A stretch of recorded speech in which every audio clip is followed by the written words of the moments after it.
ስፔን ከፈረንሳይ የሚደረግ ተጠባቂ የዓለም ዋንጫ የግማሽ ፍጻሜ መርሃ ግብር ዛሬ ይከናወናል።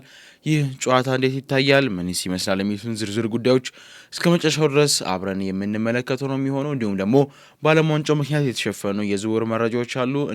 እነዚህስ ምን ይመስላሉ? የሚሉትን በዝርዝር የምንመለከተው ነው የሚሆነው። ታዲያ እናንተ እስከ መጨረሻው ድረስ አብራችሁን ቆዩ።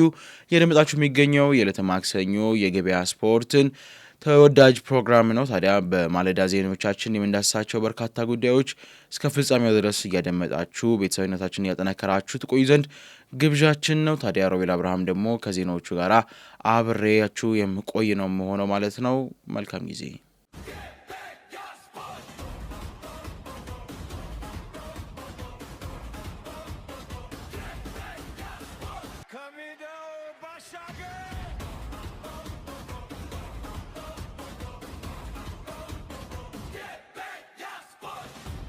በቅድሚያ የምንመለከተው የዓለም ዋንጫ የግማሽ ፍጻሜ መርሃ ግብር ነው። ታዲያ ዛሬ ከሁለት ቀናት ናፍቆት በኋላ ዓለም ዋንጫው ይመለሳል። ታዲያ ሊጠናቀቅ ቀስ በቀስ 100 ያህል ጨዋታዎችን አስቆጥሮ ከመቶ ደግሞ አሁን ወሳኝ መርሃ ግብሮችን ሊያከናውን ዛሬ ላይ ቀጠሮ ደርሷል። ዳላስ ላይ ምሽት 4 ሰዓት ተጠባቂው የፈረንሳይና የስፔን መርሃ ግብር ይከናወናል። ታዲያ በዚህ ጨዋታ ላይ ምን አይነት ቁልፍ ነገሮች አሉ የሚሉትን ነገሮች እናንሳ። ሁለቱ ሀገራት ከቅርብ ጊዜ ወዲህ ጥሩ የሚባል ፍክክር፣ ጥሩ የሚባል እድገት እያሳዩ በአውሮፓ ላይ ስማቸውም በአስፈሪ እግር ኳስ መንገድ እየተከሉ ነው የሚገኙትና የቡድኖቹን የቅርብ ጊዜ ውጤት ከተመለከት ምን እንኳን በእርስ በርስ ግንኙነታቸው ስፔን ባለፉት 2 ዓመታት ፈረንሳይን በጥሎ ማለፍ ጨዋታዎች ላይ በማሸነፍ ታሪክ አላት። በተለይ ደግሞ በዩሮ 2024 ግማሽ ፍጻሜና በ2025 የኔሽንስ ሊግ ፍጻሜ ላይ እንደዚሁ ፈረንሳይን ጥላ ነበር መሻገር የቻለችውና ዛሬ ላይ ሌላ የጥሎ ማለፍ መርሃ ግብር ነው በታላቅ መድረክ ለተከታታይ ዓመታት ሲገናኙ ማለት ነው። ታዲያ ባለፉት 2 ዓመታት ከተለያዩ ትልልቅ ዋንጫዎች ውጪ ማድረግ የቻለችው ስፔን ዛሬስ ፈረንሳይ ማድረግ ትችላለች የሚለው የሚጠበቅ ነው የሚሆነው። ፈረንሳይ ላለፉት 2 የዓለም ዋንጫ ውድድሮች ላይ ለፍጻሜ መድረክ መብቃት ትችላለች። ታዲያ ዛሬ ምናልባት ስፔን አሸንፋ ማለት የምትችል ከሆነ ለሶስተኛ ጊዜዋ ነው የሚሆነው። በአንጻሩ ደግሞ ስፔን 2010 ላይ ዓለም ዋንጫን ካሳካችበት አጋጣሚ ውጪ ለፍጻሜም ደርሳ ሆነ ግማሽ ፍጻሜ ላይ አልፋ አታውቅም። ታዲያ ስፔን የመጥፎ ታሪኳን ዛሬም ይቀጥላሉ ወይ? የ2010 ብቻ እንደ ታሪክ እየተነሳ ይቀጥላሉ ወይስ አዲስ ታሪክ አዲስ ገድል ዛሬ ትጽፋለች ወይ የሚለው የሚጠበቅ ጉዳይ ነው የሚሆነው። የፈረንሳይ ጥንካሬ እንዳለ ሁሉ የስፔንም ጥንካሬ ታክቲካል ጉዳዮች እንዳሉ ሁሉ ምናልባት በተወሰነ መንገድ ለማንሳት ያክል ፈረንሳይ በዚህ ዓለም ዋንጫ እስካሁን ድረስ ባደረገችው 6 ጨዋታዎች ላይ 6ቱም ላይ ጎሎችን ማስቆጠር ቻለች። ቡድኑ በአጠቃላይ 16 ግቦችን ያስቆጠረው ካፒቴን ኪሊያን ምባፔ በውድድሩ ልክ እንደ ሊዮ ሜሲ ሁሉ በርካታ ጎሎችን በማስቆጠር በጎል ፉክክሩ ላይ ራሱን የቻለ ትልቅ ሚና አለው። ታዲያ ምባፔ በአጠቃላይ በዓለም ዋንጫውም ታሪክ 20 ግቦችን በማስቆጠር ከሊዮ ሜሲ በአንድ አንሶ ነው እየተከተለ የሚገኘው። ለታሪክ ፉክክርም ጭምር መጫወት የሚችል አስደናቂ ቡድን ስለሆነ ቡድኑ ቁልፍ ሰው ነው መባል ይችላል። ግን ምንድነው ትናንትና ያነሱት አንድ ጉዳይ አለ። ትናንትና ኪሊያን ምባፔ በልምድ ወቅት ላይ ብዙ ምቾት ያልሰጡት ነገሮች ነበሩ። እግሩ አካባቢ ላይ መጠነኛ ጉዳት ሳያስተናግድ አይቀርም። ትላንትናም ቡድኑ ሙሉ ልምምዶችን ሲያከናውን ከትላንትና በስቲያም ሲያከናውን ሙሉ ልምምዶችን መጨረስ አልቻለም። ምናልባት በዛሬው ጨዋታ ላይ የመድረስ እድል ቢኖረውም በምን ያህል ደረጃ ቡድኑን ያገለግላል የሚለው ግን የሚጠበቅና አብረን የምናየው ጉዳይ ነው ብለዋል። ታዲያ ይሄ በተወሰነ መንገድ ፈረንሳዮችን ሊጎዳ፣ በአንጻሩ ደግሞ ስፔኖችን ጮቤ ሊያስረግጥ የሚችል አጋጣሚ ነው። በእርግጥ ያው ስፔንም የዋዛ የምትባል ሀገር እንዳልሆነች የቅርብ ጊዜ ውጤቶቿን መመልከት ያስፈልገናል። ስፔን በአሰልጣኝ ሉዊስ ዲ ላፎንቴ እየተመራች በአስተላለፍ ረገድ ሮድሪና ፔድሪ ወይም ደግሞ ፋቢያን ሩይዝን በሜዳው መሀል ላይ ቢሆንም ጨዋታዎችን እንዲቆጣጠሩ ማድረግ የሚያስችል ልዩ ብቃት አላቸው። ታዲያ ወጣቱ ላሚን ያማልም በክንፍ መስመር ላይ በፈረንሳይ ተከላካዮች ላይ ከፍተኛ ጫናን ይፈጥራል ተብሎ ነው የሚጠበቀው። ስፔን በውድድሩ እስካሁን 1 ግብ ብቻ ነው ያስተናገደችው። እሱም ባለፈው በሩብ ፍጻሜው ከቤልጅየም ጋር በነበራት መርሃ ግብር ላይ ነበር የነበረውና አስደናቂ ብቃትን ነው እያሳየች የሚገኘው። ልክ እንደ ፈረንሳይ ሁላ ምንም እንኳን በ6 ተከታታይ ጨዋታዎች ላይ ጎል ባታስቆጥርም በተለይ ደግሞ የመጀመሪያው የኬፕ ቨርድ ጨዋታ ላይ ያስመዘገበችው የመጀመሪያ አስደንጋጭ ውጤት ቢከሰትም ከዛ በላይ የነበራት መሻሻል እንደ ቡድን የመደራጀት ውህደት ነገሮችን የበለጠ እንድጠነክር ያደረጋት ነበር። ታክቲካዊ ጉዳዮቹም የበለጠ ናቸው። ለምሳሌ አሁን የፈረንሳይ ማጥቃት ኃይል እና የስፔን ጠንካራ መከላከልና የጨዋታ ቁጥጥር ብልጠት ብዙ ጊዜ ጨዋታውን በጉጉት እንድንጠብቀው የሚያደርገንም አንዱ እይታ ይመስለኛል። ታዲያ ከፍተኛ ፉክክር እንደሚታይበት የሚጠበቀው ይህ ጨዋታ በብዙዎች ግምት ሁለቱም ቡድኖች ግብ የሚያስቆጥሩበትና ፈረንሳይ ምናልባትም 2-1 የምታሸንፍበት እንደሆነ እየተገመተ ነው የሚገኘው። ፈረንሳይ ቅድም እንዳልኳችሁ ለሶስተኛ ጊዜ ነው የዓለም ዋንጫው ፍጻሜ ለመግባት የምትጫወተው። ብዙ ነገሮችን ማንሳት ይጠበቅብናልና ምናልባት አሰልጣኞቹን ንግግር በተወሰነ መንገድ እንመልከት፣ የተጫዋቾቹን ንግግር በተወሰነ መንገድ እንመልከት። እንደዚህ ያሉ ትልልቅ ሀገራቶች በእንደዚህ ያለ መድረክ ላይ ሲገናኙ በተወሰነ መንገድ በቃላት ጦርነት ወረፍ ይደራረጋሉና ላሚን ያማል እኔ ለጨዋታውም ያን ያህል ጉዳይ አልሰጠኝም። ትናንትና እንዲሁም ከወንድሜ ጋራ ጸጉር ቤት ነበረ ያመሸ ነው የሚል ሀሳቡን ሰጥተዋል። ያው እንደተለመደው እንደማንኛውም ጨዋታ ገብተን እንጫወታለን፣ ከኔ የሚጠበቅብኝን ሰርቼ እወጣለሁ። ሀገሬን ወደ ቀጣይ ዙር ማሻገር ደግሞ የኔ ኃላፊነት እስከሆነ ድረስ ያንን ለማድረግ ምንም ጥያቄ የለውም፣ በርትቼ እሰራለሁ። ስለዚህ ስፔንም ሆነች ፈረንሳይ ሆነ ማንም እኛ ምንፈራው አካል የለም። ሁሉንም እንደጋራ ስለማሸነፍና እንደጋራ ውጤት ስለማምጣት ነው እንጂ እገሌ ከባድ ነው እገሌ ቀላል ነው እያለ መንገባባቸው አጋጣሚዎች የለም ሲል ተናግሯል። የቡድኑ ሌላኛው አገር ኒኮል ዊሊያምስም እኛ ላሚን ያማል አለን። በእርግጥ ላሚን ያማል ይኖር እንጂ ስፔንም እንደ ስፔን እጅግ አስፈሪ ናት። ስለዚህ ፈረንሳይ በምንም ሁና በማንም ኃይል ትግባ ትደመሰሳለች ብለዋል። አሰልጣኝ ዴላፎንቴም አሰልጣኝ ዴርዴሾም በጨዋታው ጋር በተያያዘ የተወሰኑ ሀሳቦችን አንስተው ነበረ። ዴሻምፕስ እንዳሉት ከሆነ ስፔን የማሸነፍ እድሎች አሏት። የተለያዩ ንጻሬዎችን ስመለከት ነበር በተለያዩ በቁጥሮችና በመዘኛዎች አንጻር ከኛም ብዙ ተቋማት ያስቀደሙት ስፔንን ነው ከአቋማሪ ድርጅቶች ጭምር። ስለዚህ ምናልባት ያው እነሱ ባሰሉበት መሰረት መቼም ተሳስተዋል ማለት አልችልም። ስለዚህ ስፔን የማሸነፍ እድል አላት ሲሉ ተናግረዋል። ታዲያ ስፔን የማሸነፍ እድል አላት ብለው የተናገሩት ዴሻምፕስ እንዴት ያህን ትላለ የፈረንሳይ አሰልጣኝ ሆነ ተብሎ ለቀረበለ ጥያቄ ያው እኛ በነገራችን ላይ በማሸነፍ ንጻሬ ብቻ ሳይሆን ምናምነው ባለው እውነታ ላይ እናምናለን፣ ግን በሜዳ ላይ ስንገባ ደግሞ የምንቀየርበት ማንነት አሳይተን ያንን ነገር ታሪክ ማድረግ እንፈልጋለን፣ ለዛ ነው የተናገርኩት ሲሉ ተናግረዋል። ዴላፎንቴም ዴሻምፕስ ስፔን የማሸነፍ ንጻሬ አላት፣ የማሸነፍ እድሏ ሰፊ ነው፣ ምንም ጥርጥር የለውም ሲሉ ተናግረዋል። በዚህ ጉዳይ ላይ ያለ ሀሳብ ምንድነው ሲባል ያው ሁለታችንም አንድ ነን፣ እኔም ቢሆን ብጠየቅ እምለው ያን ነው፣ ግን እሱ ያየባቸው ምንጮች ቢነግረኝ ደስ ይለኛል የሚል የቃላት ጦርነት በተወሰነ መንገድ የተግባቡበት ሁኔታ ነበር። ሁለቱም ግን ቡድናቸውን ወደ ቀጣይ ዙር በማሻገር ለፍጻሜ መገኘት እንደሚፈልጉም ተናግረዋል። ታዲያ የማን ህልም ተሳክቶ ዛሬ ወደ ቀጣይ ዙር መሻገር ይችላሉ የሚለው የሚጠበቅ ነው። ምክንያቱም ስፔንም እንዳልኳችሁ በታሪኳ ለሁለተኛ ጊዜ ነው ወደ ፍጻሜ ማለፍ የምትችለው። ዛሬ ላይ ያንን ማሸነፍ የምትችል ከሆነ ፈረንሳይ ደግሞ የ2018 አሸናፊ ነበረች። የ2022 ደግሞ በአርጀንቲና የተሸነፈች ሀገር ናት። ታዲያ ዛሬ ደግሞ ያንን ዳግም ለ3 ተከታታይ ዓመት የዓለም ዋንጫ ፍጻሜ ላይ በመድረስ ታሪክ ፕላስ ደግሞ ዋንጫውን ደግሞ ምስም ከሆነ ደግሞ በቀሏን የምታጣጠምበት አጋጣሚ የሚፈጠር ይሆናል ማለት ነው። እናንተ በዚህ ጨዋታ ዙሪያ ያላችሁ ሀሳብና አስተያየት ምንድን ነው? የጨዋታ ግምታችሁን እንዲሁም ደግሞ ዝርዝር ሀሳቦች ካላችሁ በኮሜንት ሴክሽን ላይ ማስቀመጥ ይችላላችሁ። ምሽት 3 ሰዓት ተኩል ሲል ደግሞ ገበያ ስፖርት በቀጥታ ስርጭት ይህንን ጨዋታ ወደ እናንተ በዩቲዩብ እና በቲክቶክ አማራጮችን ይዞት ይመጣል። ታዲያ እናንተም ከወዲሁ ሰብስክራይብ ያደረጋችሁ ጠብቃችሁ ልክ ምሽት 3 ሰዓት ተኩል ሲል ደግሞ በዚሁ ጨዋታ በስፋት ምን ነገሮች ይጠበቃሉ የሚሉትን እግር ኳሳዊ ታክቲካዊ ዳራዎችን የምንመለከት ይሆናል። ቆይታችን ይቀጥላል። ከመሸጋገሪያ በኋላ ተመልሰን ሲመጣ የዝውውር መረጃዎችን በስፋት እንመለከታለን። አብራችሁን ቆዩ።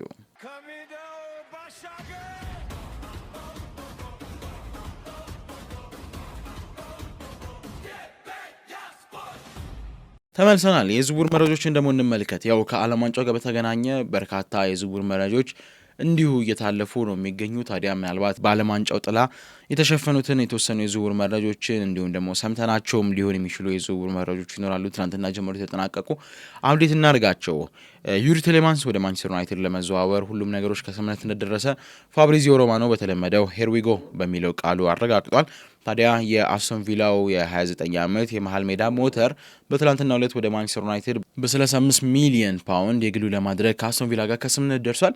ታዲያ ማንቸስተር ዩናይትድ የመሃል ሜዳ ክፍሉን ለማጠናከር እየወሰናቸው ያሉ ውሳኔዎች በደጋፊዎች ዘንድ በተወሰነ መንገድ ቅሬታዎችን ሲያስነሳ ነበር። አሁን ላይ ግን ያልተጠበቁ ሁለት ዝውውሮችን በማድረግ ነው ታዲያ የደጋፊዎቹን ሰርፕራይዝ እያደረገ የሚገኘው። ያው እንደሚታወቀው ተጫዋቹ የውል ማፍረሻ ነበረው። የውል ማፍረሻውን ማንቸስተር ዩናይትድ የከፈለው ያን ያህል ዘላቂ ድርድሮች አልነበሩም። ሪሊስ ክሎዝ ነበር፣ በቀጥታ የሚከፈል ክፍያ ነበረ። ታዲያ ያንን ክፍያ በመክፈል ማንቸስተር ዩናይትድ ዩሪ ቴሌማንስን ወደ ክለቡ ማምጣት ችሏል።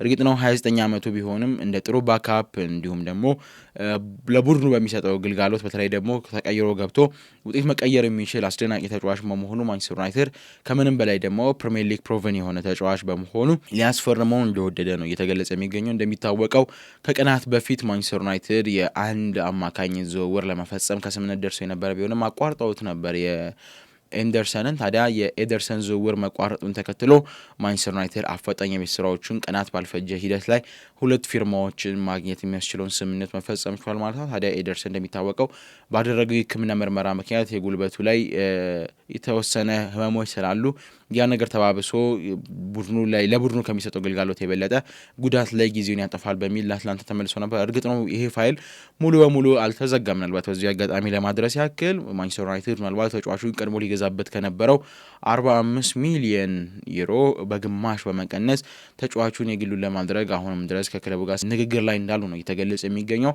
ታዲያ አትላንታዎች ጥያቄውን ተቀብለው ለማንቸስተር ዩናይትድ ተጫዋቹን በኃላፊነት ይሰጣሉ ወይስ ደግሞ ማንቸስተር ዩናይትድ ተጫዋቹን ከነጉዳቱ ይገዛዋል ወይስ ደግሞ ከናካቴው ሙሉ ለሙሉ ይተዋል የሚለው የሚጠበቅ ጉዳይ ነው። ከዚሁ ከማንቸስተር ዩናይትድ ቤት ሳንወጣ ሌላኛውም የመሃል ሜዳ ሞተር ከቼልሲ ማንቸስተር ዩናይትድ በ50 ሚሊዮን ዩሮ የግሉ ለማድረግ ከስምምነት ላይ እንደደረሰ ከቀናት በፊት ነግሬያችሁ ነበር። ታዲያ አንድሪያ ሳንቶስን የግሉ ያደረገው ማንቸስተር ዩናይትድ በትናንትናው ዕለት ደግሞ ይፋዊ የ5 ዓመት የኮንትራት ስምምነት እንደፈጸመና በአጠቃላይ በቡድኑ በሚኖረው ቆይታ ላይ የተሻለ ውል ለመስጠት እና ይህንን ክለብ የመረጠበት ምክንያት የዓለም ትልቁ ክለብ ስለመሆኑ በመመስከር ይፋ አድርጓል ማለት ነው። ንግግሮቹንም በተወሰነ መንገድ ለመመልከት ያክል ቡድኑ ውስጥ እኔ የሚኖረኝ ኃላፊነት ዋንጫዎችን ለማምጣት በጋራ መስራት ነው። ይህንን ክለብ በመቀላቀል በጣም ጓግቻለሁ። ማሊያውን ለብሼ በሜዳ ላይ በኦልድ ትራፎርድ ሰማይ ስር መጫወት ለእኔ በጣም የምጓጓው ጉዳይ ነው ሲል ነው የተናገረው ማለት ነው። ታዲያ ማንቸስተር ዩናይትድ አሁን ላይም በርካታ የዝውውር ታማኝ መረጃ ምንጮች እያነሱት እንደሆነ ከሆነ የቤት ስራዎቹ አልተጠናቀቁም። የመሃል ሜዳ ላይ ቢያንስ ከዚህ በኋላ ተጨማሪ ፊርማዎችን ለማግኘት እንደሚጥርና በተለያዩ የቦታ አማራጮች ላይም የተወሰኑ ተጫዋቾችን የግሉ ለማድረግ የሚያስችለውን እንቅስቃሴ እያደረገ እንደሆነ ተገልጿል። የማንቸስተር ዩናይትድ ደጋፊዎች በዚህ ዙሪያ ላይ ያላችሁ ሀሳብና አስተያየት ምንድን ነው? ኢኒዮስ እያደረገው የሚገኘው አጠቃላይ የገበያ ሂደት ምን ይመስላል የሚለው ይጠበቃል። ምናልባት ደግሞ በማንቸስተር ዩናይትድ ቤት በመጨረሻም ለአድማጮች ለማጋራት ያክል በእርግጥ ብዙ ጊዜ ሲባል ሰምተው ሊሆን ይችላል። በየአመቱ የሆነ ሰዓት ላይ አጀንዳና ርዕስ መሆኑ አይቀርም። ግን አሁንም እንደ አዲስ ማይክ ጋንን ጨምሮ በርካታ ለክለቡ በተለይ ደግሞ በቢዝነስ ነክ ጉዳዮች ላይ ታማኝነት ያላቸው እንደነ ግሎብ ኢዲቲ ያሉ የስፖርቱ ዓለም የቅርብ መረጃ ምንጮችን እያነሱት እንደሆነ ግሌዘሮች ክለቡን አሳልፈው ለመሸጥ ሀሳብ እንዳላቸው ከዚህ ቀደም ከኳታር ጋራ የነበረውን የሪፈንድ የውል ስምምነታቸውን በተወሰነ መንገድ አሁን ላይ እንደ አዲስ በማደስ ቡድኑን ለሽያጭ ለማቅረብ ሀሳብ ውስጥ እንደገቡና በዛ ዙሪያ ላይ የተወሰኑ ንግግሮችን ያደረጉ እንዲሁም ደግሞ ከራትክሊፍ ጋራ የስፖርታዊ ጉዳይ ስህተቶችን ስለመፈጸም እያወሩ ነው ተገልጿል። እንደሚታወቀው ማንቸስተር ዩናይትድ ከ14 ዓመታት በኋላ ለመጀመሪያ ጊዜ የኦልድ ትራፎርድ ስታዲየምን አድሷል። በዚህ ሲዝን ትናንትና ነበር እንዲሁም የተጠናቀቀው። ዳግም ደግሞ አዲስ የስታዲየም ግንባታ ለማድረግ ቦታዎችን ወስዶ እቅዶችን በማውጣትና ስታዲየሙን የሚያሰሩ የኮሚቴ አባላቶችን ለመምረጥ በሂደት ላይ እንዳለን እየተገለጸ የሚገኘው። ታዲያ ምናልባት ግሌዘሮች ሽጠው ክለቡን ለተሻለ ባለ ሀብት አድርገውት የክለቡን የቀድሞ ማንነትና ታሪክ መመለስ ይችላሉ። መልሱን ጊዜ የሚፈታ ጉዳይ ይሆናል ማለት ነው። ሌላኛው ደግሞ መመልከት ይኖርብናል ብዬ የማስበው የቼልሲንና የሊቨርፑልን ጉዳይ ነው። ሁለቱም ትናንትና አዲስ አሰልጣኛቸውን አስተዋውቀዋል። ጋዜጠኞችም ይፋ የሆነ መግለጫዎችን ከነሱ ጋር ማከናወን ችለዋል። ያው ቼልሲ ዣቪ አሎንሶን አዲስ አሰልጣኝ አድርጎ ቀጥሮታል። ያለፉት ጊዜያት ጉልቻ ቢቀያየር ወጥ አያጣፍጥም የሚያስብል አይነት የአሰልጣኝ ቀይሮችን ቢያደርግም ቼልሲ ውጤታማ መሆን የቻለባቸው አጋጣሚዎች አልነበሩ። ምንም እንኳን ከማሬስካ ጋራ ጥሩ የሚባል አፈጻጸም የነበረው ቢሆንም ከአመራሮች ጋር በነበረው ሰጣ ገባ ምክንያት ቡድኑ ማሬስካ ሊያስቀጥለው ፍቃደኛ አልነበረም። ይህንን ተከትሎ ቀጣይ ቡድኑም የተረከቡት እምነት ተጥሎባቸው ሊያም ሮዚነር የነበሩ ቢሆንም በቡድኑ በነበራቸው ደካማ የስራ ሂደት እንዲሰናበቱ መደረጉ ይታወቃል። ታዲያ ዣቪ አሎንሶን አዲስ አሰልጣኝ አድርገው የቀጠሩት በነገራችን ላይ ዣቪ አሎንሶ የተቀጠረው በማናጀርነት ነው በቼልሲ ቤት። ከዚህ ቀደም በነበረው ልክ እንደነ ኤንዞ ማሬስካ እንደነ ሊያም ሮዚነር እንደነ ግራሃም ፖተር መሰል እንደነ ፖቼቲኖ ያሉ አሰልጣኞች እንደመጡበት የሄድ ኮች ሲስተም ሳይሆን ማናጀር ሁሉንም ነገር መጠቅለል የሚያስችል ስልጣን ይዞ ነው የመጣው ዣቪ አሎንሶ። ታዲያ ይህንን ተከትሎ ከአዳዲስ ፈራሚዎቹ ጋራ እንዲሁም ደግሞ ከነባር ቡድኑ አባላት ጋር ትናንትና የመጀመሪያ ፋይል ልምምዳቸውን ማከናወን የጀመሩ ሲሆን ለጋዜጠኞችም ይፋ መግለጫዎችን ሰጥተዋል። ታዲያ በሰጡት መግለጫ ላይም ከክለቡ ጋር ይለያያሉ ተብሎ የሚጠበቁ ተጫዋቾችን በቡድኑ ስራ አድርጎ ለማቆየት ፍላጎት እንዳለው በኤሽያ በሚኖራቸው የፕሪሲዝን ቆይታ ላይም የተጫዋቾቹን ግልጋሎት ምን ይመስላል በኔ እቅድ ውስጥ የሚለው ለመመልከት ፍቃደኛ እንደሆነና ይዟቸው እንደሚጓዝ ከዛ በኋላ ያለውን ሁኔታዎች ደግሞ በጋራ በሚወሰን ውሳኔ ላይ እንደሚታወቅ ነው ያሳወቁት ማለት ነው። ታዲያ እነዚህ አሰልጣኞች ቼልሲ ያለም ትልቅ ኩራት እንደሆነ በመናገር በርካታ ታላላቅ ዋንጫዎችን ያሸነፈ በድሎች የተጎበኘ ታዲያ ያንን ገናና ክብሩን ያጣ በመሆኑ አሁን ላይ ያንን ለመመለስ ቀን ከሌት እንደሚሰሩ ቃል የገቡበት አጋጣሚ ነበረ። ሊቨርፑልም ቤት እንዲሁ በተመሳሳይ አንድሬ ኢራኦላ በዚህ ታላቅና ስመገናና ክለብ ውስጥ ለማሰልጠን ኃላፊነትና እድል ሲሰጥ ብዙዎች በቀላሉ የማያገኙት አጋጣሚ ስለሆነ በጣም ደስ ብሎኛል። ታዲያ ይህንን ከደስታ በዘለለ ወደ ውጤት ቀይሮ በስኬት ጎዳና ውስጥ ማለፍ እፈልጋለሁ ሲል ተናግሯል። ከተጫዋቾቹ ጋራም ጥሩ የሚባል መግባባቶችን ፈጥሮ እንደጋራ ተለቅ ያለ ስም ሊያሰጥር የሚችል ውጤት ላይ መድረስ እንፈልጋለን ሲል የተናገረው። ከዝውውር መስኮት እንቅስቃሴ ጋራም በተያያዘ አሁን ላይ ያሉኝ ሪሶርሶች በቂ ናቸው፣ እያየን ደግሞ የሚያስጨምረን ከሆነ ወይም ደግሞ ያሉበትን ክፍተቶች ማምላት የሚያስችል ተጫዋች በገበያው ላይ ካገኘን ከማስፈረም ወደ ኋላ አንልም ሲሉ ተናግረዋል ማለት ነው።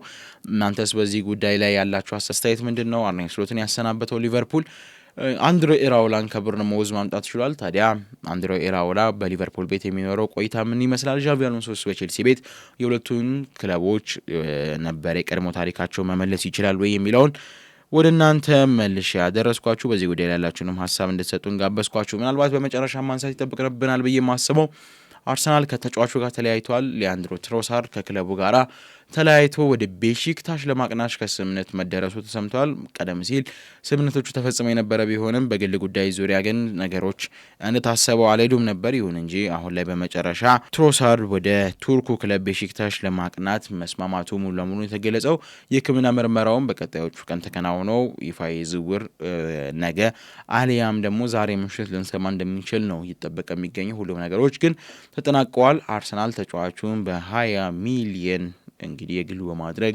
ሽያጩ ማከናወን ችሏል ማለት ነው። ስታደምጡ የቆያችሁት የገበያ ስፖርት የሐምሌ 7 የዕለተ ማክሰኞን የጠዋት ስፖርታዊ መረጃዎችን ነበረ። ታዲያ ዳግም እንዳልኳችሁ 3 ሰዓት ተኩል ላይ በተጠባቂ መርሃ ግብሩን በቀጥታ ስርጭት ወደ እናንተ እንመጣለን። የከሳት ትንታኔያችን እንዲሁም ደግሞ የአመሻሽ ፕሮግራማችን ሰዓታቸውን ጠብቆ ይመጣሉ። ሮቤል አብርሃም ደግሞ ከእናንተ ጋር ቆየሁኝ። መልካም ቀን።